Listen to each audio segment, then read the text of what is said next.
El caso de Emily Rose ha sido uno de los casos más famosos de exorcismos de la historia.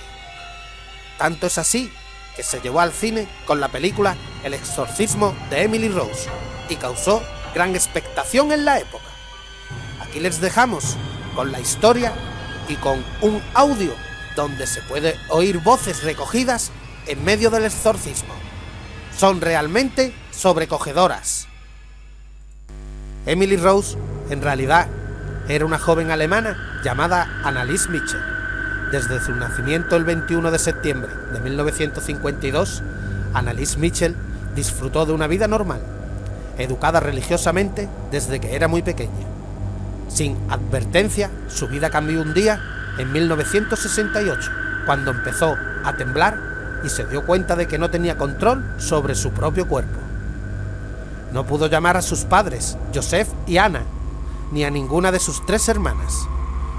Un neurólogo de la clínica psiquiátrica en Alemania le diagnosticó con el gran mal de la epilepsia, debido a los fuertes ataques epilépticos y a la depresión que sigue.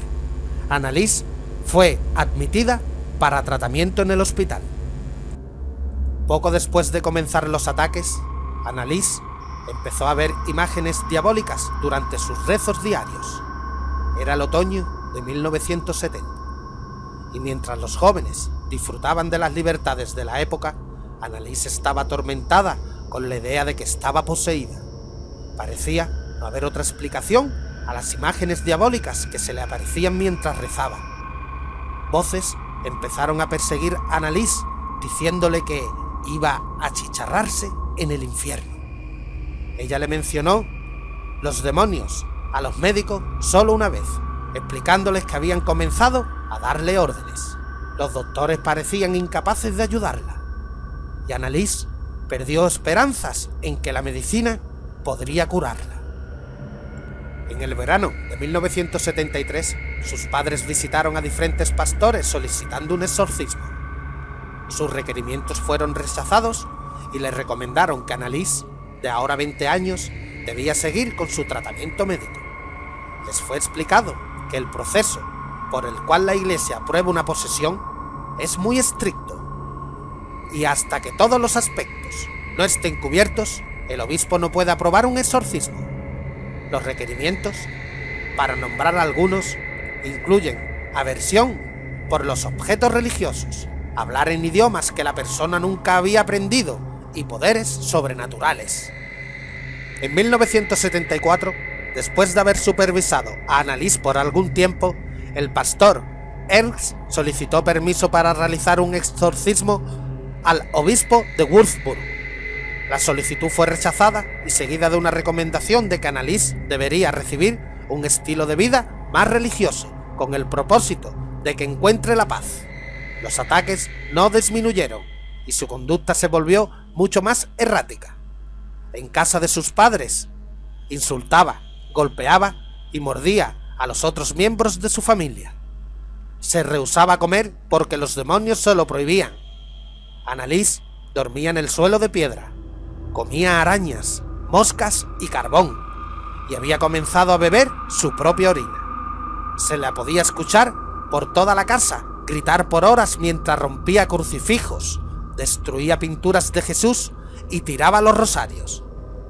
Pero en ese momento, Anneliese comenzó a cometer actos de automutilación, y el hecho de arrancarse la ropa y orinarse en el suelo no era algo común.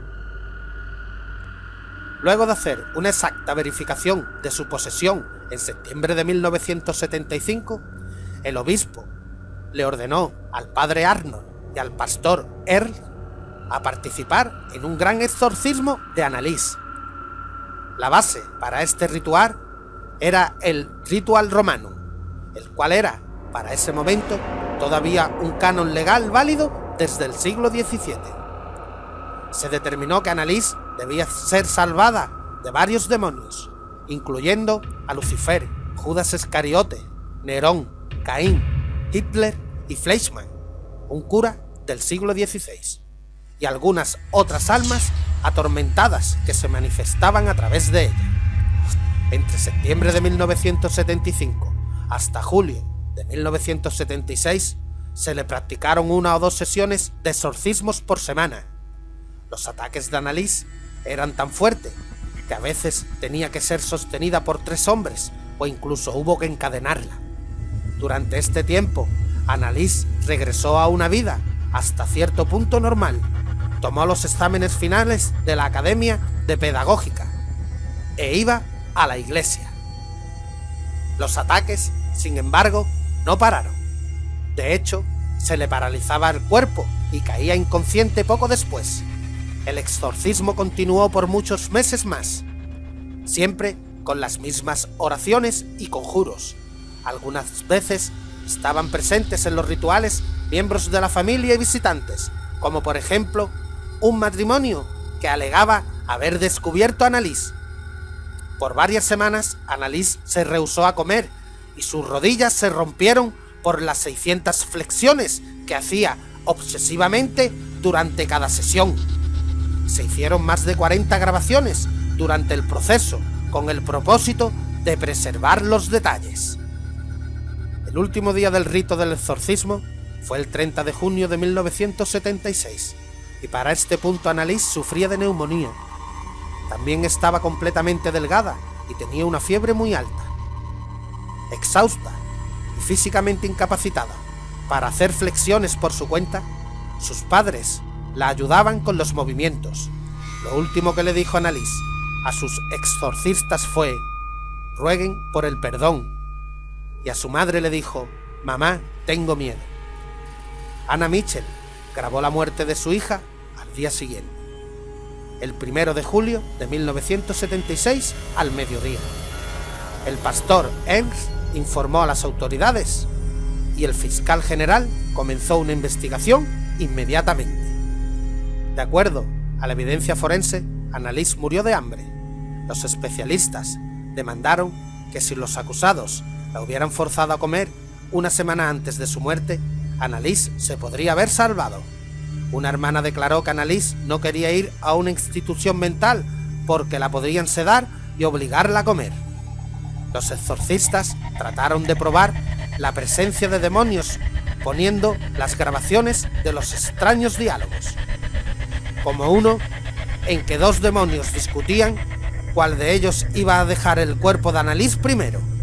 Uno de los demonios se llamó a sí mismo Hitler y hablaba con un acento extranjero.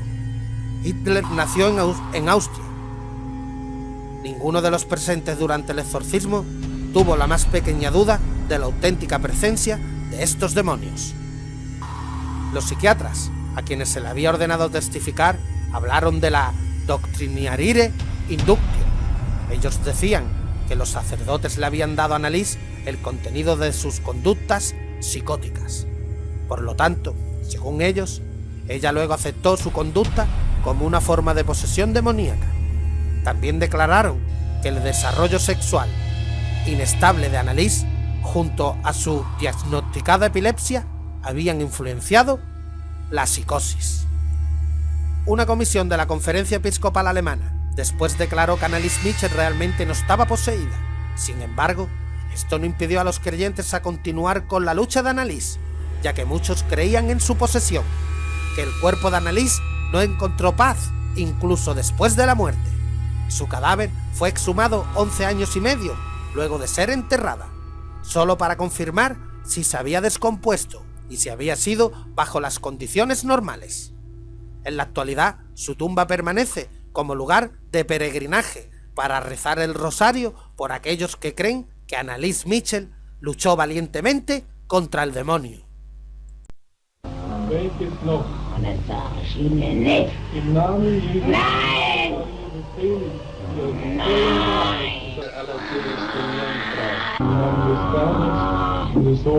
Ja, deshalb noch ohne